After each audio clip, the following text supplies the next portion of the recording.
first thing you gotta do is go to University Recreation Center's website.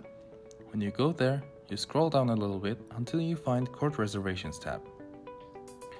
When you press it, you may see all the available courts. However, you need to look under each and every one of them to check if it's for intramurals or courts. You may not reserve the ones that are set intramurals. When you choose one of them, it will open up this simple form that you may need to fill out in order to reserve it. On contact name, you need to use your first and last name, and on group name, you need to put down the group name if it's applicable.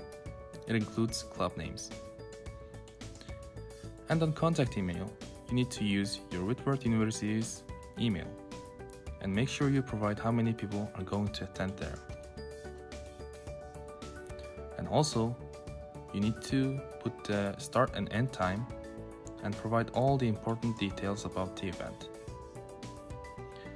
Once you fill out the form, your rec center will contact you in 24 to 48 hours.